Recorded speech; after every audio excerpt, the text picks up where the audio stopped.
Hello guys, welcome to 16th question of our Hashman playlist, and this problem is called valid Sudoku. Okay, ये इस problem number 36 और leet code और ये इसका URL है, तो एक बार पर इसकी थ्योरी डिस्कस कर ले तो कुछ आगे कोड करेगा, नहीं तो एंड में उसको फिर से कोड करेंगे. ठीक है, चलो देखते हैं क्वेश्चन अपन से क्या कर रहा है. अपन को दे रखी है एक 9x9 की एक सुडोकू बोर्ड और हमें बताना है कि वो वैलिड है या नहीं. Only the field cells need to be validated according to the following rules. ठीक है, हर एक रो में क्या होना चाहिए, must contain the digits 1 to 9 without repetition. हर कॉलम में भी वही होना चाहिए 1 to 9 digits without repetition. And each of the 9 3x3 sub boxes of the grid must contain the digits 1 to 9 without repetition. ठीक है ना, सुडोकू आपको पता ही होगा, नहीं पता होगा तो मैं आपको बताऊंगा वापस से. Sudoku board partially filled could be valid but is not necessary solvable. Only the field cells need to be validated according to the mentioned rules. ठीक है, तो ऐसा हो सकता है कि आपको एक सुडोकू दे रखा है और ऐसा हो सकता है कि पूरा फील्ड ना हो. हमें बताना है कि अभी इस स्टेट में वो वैलिड है या नहीं है. तो इसमें देखें तो जैसे फॉर एग्जाम्पल, ठीक है, अपने को ऐसा एक 2D एरे दे रखा है ना, और इसमें ऐसे भर रखा है. ठीक है, अपने को ऐसा, और ये अपने सब बॉक्सेस है और ये बेसिकली ये एक रो हो गई और ये अपने कॉलम हो गया. और लेट्स सी अपन क्या करते हैं, राइट. सो तो अपन देखते हैं कि कोई भी एक नंबर होता है, राइट, एक नंबर होता है. अपन देखते हैं कि भाई वो उस रो में ये 5 वापस से अपीयर नहीं होना चाहिए. अगर वो अपीयर हो गया तो बेसिकली ये सुडोकू फिर वैलिड नहीं. And then we also check कि क्या ये इस रो में 5 वापस से है. हम देखेंगे इस कॉलम में वापस से 5 है नहीं है, राइट. तो हम देखेंगे इस बॉक्स में भी देखते हैं कि ये 5 इसमें है या नहीं है. और अगर ये नहीं है तो बेसिकली एटलीस्ट ये सेल अभी तक हमारा वैलिड है. And then we go for the next one. And similarly we do it for all the remaining cells which is like, अगर 9 है तो हमारे 81 सेल्स हो गए. तो 81 सेल्स के लिए हम मैसेज चेक करते रहते हैं और कभी भी अगर हमें वो वैलिड नहीं मिलता है तो हमारा सुडोकू उस टाइम पे वैलिड स्टेट में नहीं. ठीक है, तो काफ़ी सिंपल है टू अंडरस्टैंड एटलीस्ट, है राइट. और अभी हमें यही बताना है कि ये सुडोकू हमारा वैलिड है या नहीं. हमें एक 2D एरे दे रखी है. ठीक है, तो इस केस में वो वैलिड है. अपन पूरा रन नहीं करेंगे, पर इस केस में आप देख सकते हो, अगर आप ट्राई करोगे तो आपको दिखेगा कि ये सुडोकू वैलिड है. ठीक है, सिमिलरली इस सुडोकू में ऐसा शायद ये सुडोकू वैलिड नहीं है. हाँ, यहाँ पे फॉल्स दे रखा है. लेट्स सी कि why is it not valid except with the 5 in the top left corner being modified to 8. since there are 2 8s in the top left 3x3 सब बॉक्स. तो अगर इस बॉक्स की बात करें, राइट, इस 3x3 की, तो इसमें 8 2 बार आ गया है ना. तो इस बॉक्स में एक 1 to 9 में से जो भी नंबर होगा वो एक ही बार आना चाहिए, है ना. और लेकिन इसमें ये 8 2 बार आ गया, तो इस केस में ये जो स्टेट है बोर्ड का, सुडोकू बोर्ड का, ये वैलिड नहीं है. ठीक है, तो यही अपने को दे रखा है. कॉन्सेप्ट में देख सकते हैं बोर्ड की लेंथ 9 रोज है अपने पास, राइट, 9 कॉलम्स होंगी और बेसिकली, और हर एक जो एक बेसिकली कोई भी सेल है उसकी वैल्यू इज बिटवीन 1 to 9 और it is it a dot. ठीक है, अब देखो क्वेश्चन में क्या दे रखा है. क्वेश्चन में अपने को दे रखा है, अपने को एक 2D एरे दे रखी है, 2D array called board, and it's a character 2D array. ठीक है, तो हर एक जो सेल है it contains a character between 1 to 9 और डॉट. और हमें बताना है कि वो हमारा सुडोकू वैलिड है या नहीं. ठीक है, तो काफ़ी sweet problem, it's a medium level problem. So let's see. एक तो आप क्या कर सकते थे, आप क्या करते भैया, आप है ना एक इस बंदे को उठाते, ठीक है, एक में ब्रूट फोर्स वे इस बंदे को उठाते और फिर बोलते हैं कि पहले इस रो में जाके सारे से चेक करते हैं, राइट, कि क्या है इस रो में अब 5 दूसरी बार मिलता है या नहीं मिलता. फिर आप इसी 5 को उठाते, फिर ये पूरे अपने कॉलम में चेक करते हैं कि ये 5 वापस से मिल रहा है कि नहीं मिल रहा. फिर आप क्या करते हैं, इस बॉक्स में भी चेक करते हैं, है ना, इस बॉक्स में भी चेक करते हैं. ठीक है, और ऐसा आप सारे नंबर्स के लिए करते हैं. तो टोटल नंबर्स हमारे पास कितने हो गए, 9 है, तो 9 × 9 81, और 9 को अपन n ले लेते हैं, तो बेसिकली n² हो गया अपना. ठीक है, इतना तो अपने को करना ही है सारे नंबर्स के लिए, right. And then what we are doing at each for each cell each number, what we are doing is we are calculate checking in each row in each column, right. तो एक हो गया n हमारा which is for each row, and then for each column, and then for the each box, right, each box. अभी अपन ये नहीं होता है कि बॉक्स में अपन कैसे चेक कर रहे हैं, राइट. तो इसमें इसका भी n हो जाएगा. तो in total this time complexity will be n³ हो जाएगी, है ना. और स्पेस अपन ने कोई भी यूज़ नहीं किया, तो स्पेस कॉम्प्लेक्सिटी हमारी यहाँ पे कांस्टेंट रहेगी.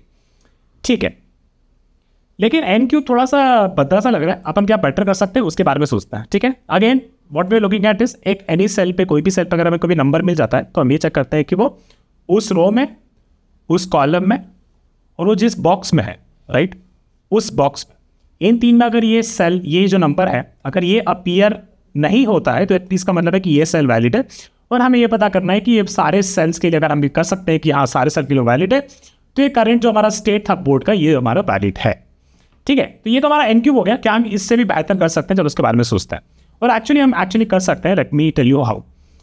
अगर, राइट, इतना तो अपने को पता है कि अपने को हर सेल में, थोड़ा सा मैं जूम आउट कर देता हूँ, ठीक है, और इतना तो अपने को पता है कि अपने को हर सेल के लिए करना ही है, ठीक है, हर सेल के लिए जाना ही है, तो n स्क्वायर तो अपना मिनिमम हो गए। कहाँ अपन इसको ऑप्टिमाइज कर सकते हैं, right? What we are doing is for each cell we are checking if it appears in the same box, right, which this is sub box, right, कोई नंबर के लिए। फिर अपन देख रहे हैं क्या वो इस रो में अवेलेबल है, फिर अपन देख रहे हैं क्या उस कॉलम में अवेलेबल है।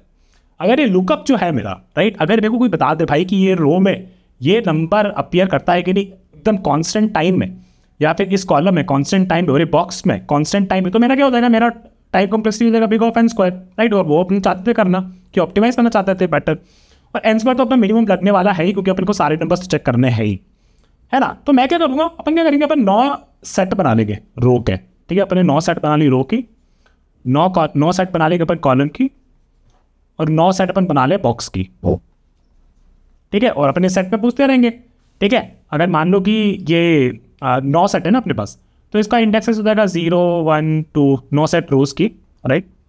तो 0th रो, फर्स्ट रो, सेकंड रो, तो basically 0th set, first set, second set, तो अपने रोज के 9 सेट बन गए, कॉलम्स के 9 सेट बन गए, बॉक्स के 9 सेट बन गए। अब अपन ने क्या करना है, अपन हर नंबर पे जाएंगे। फॉर एग्जाम्पल 5 की बात करते हैं, 5 भी पूछेंगे 5 कौन से रो में है, ये भी 0th रो में है, राइट। अपन पूछेंगे 0th रो, हे भाई 0th रो वाला सेट, भाई तेरे पास ये 5 है क्या? वो बोलेगा नहीं है, तो अपन बोलेंगे हाँ ठीक है, रो के लिए चल गया। कॉलम में बोलेंगे भाई 0th कॉलम में ये 5 है क्या, राइट, तो ये बोलेगा नहीं है, तो बोले ठीक है चलो बढ़िया। फिर अपने को क्या करना है, अपने को इसी 5 को इसी रो में 0th रो में ऐड भी कर देना है, क्योंकि अगर आगे कभी हम 0th रो में 5 हमें मिलता है तो हमें ये बोल पाना होना चाहिए कि भाई वो 5 जो है ऑलरेडी अपीयर हो गया था इसी रो में, 0th रो में।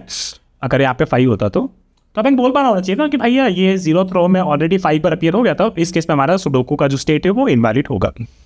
लेकिन बॉक्स के बारे में सोचें तो बॉक्स को कैसे हम डिटरमाइन करें, बॉक्स का की कैसे डिटरमाइन करें। फॉर एग्जाम्पल यहाँ पे 3 है, राइट, और हमारे बॉक्स कैसे होंगे, यहाँ पे 9 बॉक्स होंगे, तो ये एक बॉक्स हो गया, ये एक बॉक्स हो गया, एक बॉक्स हो गया, मतलब ये 0th बॉक्स हो गई, अपनी फर्स्ट बॉक्स हो गई, या अपनी सेकंड बॉक्स हो गई, सिमिलरली अपनी थर्ड बॉक्स हो गई, राइट। तो given a row and column, right, जब आप ऐसे इटरेट करेंगे 2D I less than R J less than column ऐसे कर रहे होंगे, तो given a row and column how do we determine कि ये बॉक्स का नंबर कौन सा है, राइट, क्योंकि अपन ने तो 9 सेट बना दिए ना, 9 सेट मतलब 0 1 2 so on 8 सेट बना दिए बॉक्सेस के, कॉलम्स के लिए अलग, रोज के लिए अलग और बॉक्सेस के लिए अलग। तो अपन ने बस ये देखना है, अपन को बस ये देखना कि भाई अगर मेरे को यहाँ पे कोई रो एंड कॉलम दे रखी है तो मैं कैसे डिटरमाइन करूँ कि उसके लिए बॉक्स 3 नंबर बना होगा, राइट। अगर मेरे को यहाँ पे कोई रो एंड कॉलम दे रखी है तो मेरे को ये बताना है कि इसका बॉक्स नंबर 0 होगा, ये कैसे डिटरमाइन करें। तो चलो अब उसको डिराइव करने की कोशिश करते हैं। तो मैं थोड़ा वापस से जूम कर देता हूँ, ठीक है। तो अपन ने बोल दिया for rows and column is quite straightforward, अपने पास 9 सेट होगा रो का, 9 सेट होगा कॉलम्स का, तो उसमें अपन सीधा पता कर सकते हैं इंडेक्स के हिसाब से वो रो का वो सेट फैच कर लेंगे और बोलेंगे कि भैया उसमें अपीयर करता है कि नहीं करता, और अगर नहीं करता तो बस उसमें ऐड कर देंगे और आगे देखेंगे, ठीक है। कोड करेंगे तब उसको ज़्यादा क्लियर होगा, लेकिन अभी थ्योरी से थोड़ा समझते हैं। लेकिन बॉक्स के लिए अपन को कैसे डिटरमाइन करना है कि अगर मेरे को कोई रोज एंड कॉलम दे रखा है तो मेरे को कैसे पता चलेगा कि कौन से बॉक्स को बिलोंग करता है, ठीक है। तो उसके लिए अपन थोड़ा डिराइव करने की कोशिश करते हैं, ठीक है। यहाँ पे अब मैंने यहाँ पे कॉलम नंबर लिखा कि 0 1 2 3 4 5 6 7 8, और यहाँ पे मैंने रो नंबर लिखा कि 0 1 2 4 5 6 7 8, ओके। तो मेरे को पता है कि यहाँ पे ये 0 है, ये फर्स्ट बॉक्स है, सेकंड बॉक्स है, third box, fourth box, fifth box, six box, 7 box, 8 box, ठीक है। अभी यहाँ पे मान लेते हैं इधर, ठीक है, यहाँ पे अगर देखो तो इसका आंसर 0 आना चाहिए, इसका आंसर 1 आना चाहिए, इसका आंसर 2 आना चाहिए, राइट, बॉक्स के हिसाब से। कॉलम क्या है अपना, कॉलम है बेसिकली यहाँ पे 0 to 2, यहाँ पे 3 to 5 और 6 to 8, ओके। अगर मैं सी को कॉलम को 3 से डिवाइड कर दूँ, है ना, 3 से डिवाइड कर दूँ तो होगा क्या, तो यहाँ पे यहाँ पे देखो 0 1 2, राइट, तो 0 या हो गया, 1 हो गया, 2 हो गया, किसी को भी 3 से डिवाइड करूँगा, किसी को भी 3 से डिवाइड करूँगा एक टाइम पे, तो ये अपन को देगा 0। 3 4 5 की बात करें 3 4 5 की बात करें तो 3 4 या 5 की बात करते हैं, उसको 3 से डिवाइड कर देंगे तो अपन को क्या देगा, ये देगा 1, है ना। तो 6 7 8 की बात करें, 6 7 और 8 इसको 3 से डिवाइड कर देंगे तो ये देगा 2, ये भी देगा 2, ये भी देगा 2, ओके। तो बेसिकली ये 3 बॉक्सेस के लिए तो अपन को पता चल गया कि अपन अगर C/3 कर दूँ मैं, है ना, जो भी कॉलम है अपना उसका C/3 कर दूँ तो मेरे को उसका बॉक्स नंबर मिल जाएगा। लेकिन क्या ये ट्रू है हर चीज़ के लिए, तो आप देखो नीचे यार, यहाँ पे तो ये 5 हो रहा है, राइट, लेकिन अपने को तो क्या मिला था, अपने को तो मिला था 2। अगर C/3 करते हैं तो मे भी अपन रोज का भी यूज़ कर सकते हैं, और यहाँ पे अपन ने 3 से डिवाइड किया है क्योंकि पता है अपने बॉक्स का साइज 3 का है ना, तो अपन ने 3 से डिवाइड किया उस चीज़ को, ठीक है। वो तो बेसिक मैथ है, वो आपको पता ही होगा, right. Now the important thing is यहाँ पे अपन को 5 मिल रहा है, ठीक है, यहाँ पे अपन को 5 मिल रहा है, ठीक है, लेकिन यहाँ पे कॉलम का C/3 का वैल्यू क्या आ रहा था, यहाँ पे C/3 का वैल्यू 2 आ रहा था, ठीक है, और यहाँ पे R/3 का है तो क्या देगा, R/3 मतलब 3 4 5, 3 4 5, कोई भी किसी को भी 3 से डिवाइड करोगे तो आपको 1 ही देगा, ठीक है। तो 1 में ऐसा क्या करूँ, ठीक है, 1 में ऐसा क्या करूँ, और इसमें जोड़ेंगे अपन 2 को, ठीक है, C/3 तो अपना हाइट, 1 में ऐसा क्या करूँ ताकि मेरे को मिल जाए यहाँ पे 5, है ना। तो बेसिकली इसको मल्टीप्लाई कर दो 3 से, 3 × 1 + 2 और अपना 5 हो गया। तो अपनी फॉर्मूला क्या बन रही है, अपनी एक बन रही है, एक तो अपन ने कर दी थी C/3, है ना, और जो भी R/3 है जो कि अपन यहाँ पे लिख रखे थे, वो बॉक्स का साइज 3 का है ना, तो अपन इसलिए 3 से डिवाइड कर रहे हैं, और इसमें अगर अपन 3 से मल्टीप्लाई करते तो ये अपन को एक दे रहा है कुछ, ठीक है, इससे अपन को मिल गया था ना, 5 मिल गया था। वही मान लो 8 की बात करते हैं, ठीक है, 8 की बात करते हैं, तो 8 के लिए क्या होगा, यहाँ पे C/3 क्या देगा, C/3 अपन को 2 देगा, ठीक है, C/3 अपन को 2 देगा, एंड देन R/3 क्या देगा, R/3 भी अपन को 2 देगा, तो दिस विल बी 3 × 2 6 + 2 8, और अपन को मिल गया ना 8, ठीक है। यहाँ पे C/3 मतलब यहाँ पे पॉसिबल कॉलम वैल्यूज ये हो सकती है ना इस बॉक्स के लिए जब यहाँ पे आते थे, ठीक है, तो यहाँ पे तो अपन मिल गई, ठीक है। तो यहाँ पे मतलब बेसिकली अपन ने रोज और कॉलम्स का यूज़ करके ये पता कर लिया कि अपना बॉक्स कौन से, अपना बॉक्स का इंडेक्स क्या है, बेसिकली कौन से सेट में अपना ये वैल्यू कौन से इंडेक्स ऑफ द सेट उसमें जाएगा, ठीक है, ये पता चल गया। अब यही बस अपने को करना है, अपने 9 सेट बनाए थे अपन ने रो के लिए, 9 सेट बनाए थे अपन कॉलम के लिए, और 9 सेट अपन बना दिए बॉक्स के लिए, और बस इसमें बस चेक करते रहो, चलते रहेंगे। अपन 5 के लिए बात करेंगे तो 5 दे लेंगे कि इस रो में कभी एग्जिस्ट नहीं करता रहा, इस कॉलम में कभी एग्जिस्ट नहीं करता रहा, इस बॉक्स में कभी एग्जिस्ट नहीं करता रहा, तो अपन क्या करेंगे, उसको तीनों सेट में ऐड कर देंगे, ठीक है, 0th बने में और 0th बॉक्स में, और इसी तरीके से चलते रहेंगे। जब भी डॉट होगा तो अपन बोलेंगे डॉट में कुछ नहीं करना, बस आगे बढ़ जा, है ना। और कभी भी अपने को ऐसा मिल गया कि कभी भी वो उस पर्टिकुलर सेट में रो के, कॉलम के या फिर बॉक्स में एग्जिस्ट करता रहा, तो बेसिकली हमारा सुडोकू स्टेट वैलिड नहीं हो, ठीक है। तो चलो से कोड कर लेते हैं, तभी बात करेंगे उस पर स्किप और टैक्स। ओके गाइस, तो चलो से कोड कर लेते हैं। तो बेसिकली अपन को क्या बनाता है, अपन को 9 सेट बनाने हैं रोज के, फिर 9 सेट बनाना है अपन को कॉलम्स के, और 9 सेट बनाने हैं अपन को अपने सब बॉक्सेस के, ठीक है। तो वही करते हैं। तो hash set, right, and hash set of character, right, character, and then we say it will be an array, right, तो अपन को 9 सेट चाहिए रोज के, तो let me do that. So rows is equal to new hash set, and then this will be of size 9, right. तो 9 अपन को बहुत बार use करना है, तो मैं यहाँ पे एक बार कोई वैल्यू वेरिएबल ले लेता हूँ, n ले लेता हूँ। सो n is equal to 9।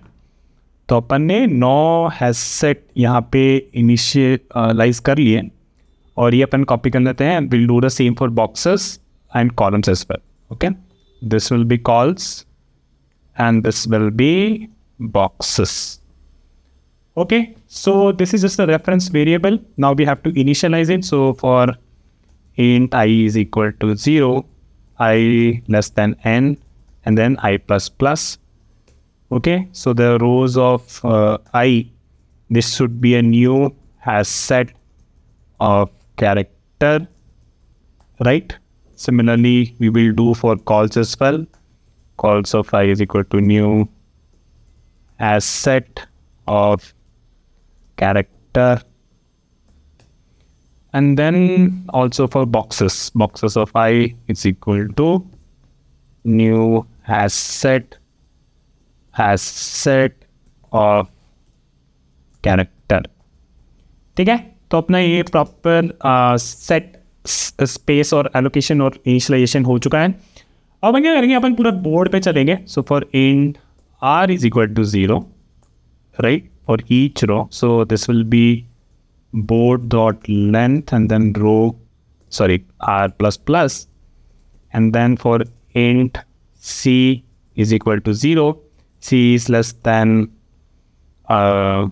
board of 0 dot length and then c plus plus, right. तो पहला case if board of R and C, अगर ये अपना एक डॉट है तो बेसिकली कुछ नहीं करना, इसमें अपन को बस कंटिन्यू करना है, राइट। एक्चुअली इसको भी अपन बहुत बार निकालेंगे बाहर, राइट, क्योंकि अपन अलग अलग चेक करेंगे, तो इसको मैं स्टोर कर लेता हूँ एक जगह, राइट। तो let's me call this character cell is equal to board of R C, ठीक है। और अपना अगर सेल का वैल्यू अगर एक डॉट है तो we will continue from here, right. And the first thing देखो अभी कौन सा है, अभी अपन चल रहे हैं, तो अभी अपनी रो क्या है, अपनी रो है आर, राइट। तो what we have to do, we have to check, right, कि वो अपने रो में एक्सिस्ट करता है किंतु if rows of R dot contains this cell, अगर ऑलरेडी ये कभी कंटेन करता है तो इस केस में अपन क्या बोलेंगे, भैया ये सेल मेरी, ये सुडोकू बोर्ड जो है मेरा वैलिड नहीं है ना। नहीं तो अपन क्या करेंगे, इसी रो में इस सेल को अपन ऐड कर देंगे, ठीक है। And similarly we will do for columns also. So for if cols of C dot contains my cell, right, तो इस केस में हमारा सुडोकू स्टेट वैलिड नहीं होगा, अपन फॉल्स रिटर्न कर देंगे। नहीं तो कॉल्स ऑफ सी में अपन इसको ऐड कर देंगे सेल को, ठीक है। अपन ने क्या किया, अपन यहाँ पे बोल रहे हैं ना, क्योंकि हमारे पास 9 सेट अपन ने रो के बनाए थे, अपन ने कॉल्स के बनाए थे और बॉक्सेस के बनाए थे। तो अगर मान लो तो कि इस सेल की बात कर रहे होते, right, this cell will be 0 through and 0 1 2 3 4th column, है ना। तो अपना कॉलम का सेट बेसिकली इसको रिप्रेजेंट कर रहा है ना। तो अगर अपना तो कॉल्स ऑफ सी मतलब कॉल्स ऑफ 4, इस सेट में हमारा 7 ऑलरेडी कभी एग्जिस्ट करता है कि नहीं करता, वो अपन पूछ रहे हैं। अगर नहीं करता तो अपन को कहेंगे 7 को इस वाले सेट पर डाल देंगे। Now we have to calculate the box index, right. So box index अपन ने कैसे बोला था, R divide by 3, right, R divide by 3 and we have to multiply 3 with it, 3 into r by 3 and then plus c divide by 3, ठीक है। And then same thing if boxes of I dot contains cell, तो अपन बोलेंगे भैया return कर दो यहाँ से false, नहीं तो not boxes of I but boxes of box IDX, right, boxes of box IDX, नहीं तो boxes of box IDX तक index not add cell, right. और अगर अपन हमेशा अगर सारी चीज़ के कर ली और कभी मैंने फॉल्स रिटर्न नहीं किया तो फाइनली अपन रिटर्न कर सकते हैं कि हमारा सुडोकू स्टेट, बोर्ड का state, it's a valid sudoku, okay. दिल से रन कर लेता, nice, it's working and let's submit it and wow ये चल गया। मैंने पहली बार इस क्वेश्चन को सॉल्व किया था, so very good. And left इसका टाइम स्पेस कंप्लीट, अपन इसको डिबग नहीं करेंगे, बहुत ही ज़्यादा टाइम दे देगा डिबग करने के लिए, but the idea is very simple, right. अपन ने क्या किया, अपन ने 9 सेट बनाए रोज के, 9 सेट बनाए कॉल्स के, 9 सेट बनाए बॉक्सेस के, है ना। और हर वैल्यू पे अपन बोल रहे हैं कि 5, राइट, 5 कौन से 0 थ्रो 0th कॉलम पे, तो अपन बोल रहे हैं कि भाई इसका वैल्यू 5 जो है इट्स डॉट नो, राइट। तो अपन आगे जाएंगे, बोलेंगे 0 थ्रो में ये 5 एक्सिस्ट करता है, तो इनिशियली हमारा जो सेट होगा एम्प्टी होगा, राइट, दिस रोज ऑफ 0 वाला set that will be empty. तो इसमें बोलेगा कंटेन सेल, नो, तो we will add it and then we check for the column, so column is 0, तो इस कॉलम की बात कर रहे हैं, इस सेट की एक सेट बनाया अपन ने उसके लिए, उसमें देखेंगे बोलेगा कि नहीं भाई अभी तो मेरे पास नहीं है ये 5 का value, so we will add it, then we calculate the box index, so 3 into r by 3, r is 0 by 3, तो ये 0 plus 0, box index is 0, so this box basically 0. We check in this boxes whether this contain 5 or not, it doesn't, so we add 5 to this, and similarly we'll do it for this also. आप इसको try कर सकते हो खुद से debug करने का। Anyways I will discuss the time and space complexity. So time complexity अपनी हो जाएगी बिकॉज यहाँ पे तो अपना बस n ही लगा, राइट, लेकिन यहाँ पे अपन ने हर एक बोर्ड पे जा रहे हैं, हर एक सेल पे जा रहे हैं, तो that will be n square and then what else, बस हम पूछ रहे हैं सेट से कि भाई तेरे पास है या नहीं है, राइट, तो दिस ऑल बी कॉन्स्टेंट है। तो टाइम कॉम्प्लेक्सिटी हमारी ये होगी n स्क्वायर। और स्पेस कॉम्प्लेक्सिटी बात करें तो अपन हो सकता है कि ये सारों में ऐड करते रहें, तो रोज में 9 रो है तो 9 एलिमेंट्स, राइट, तो 9 to 9 81 n स्क्वायर, कॉलम्स में भी n स्क्वायर और बॉक्स में भी n स्क्वायर बन सकता है in the worst case, right. So give me 3n square which is basically n square only. Okay, so that is it for this video. I'll see you with another hash table video tomorrow. Bye.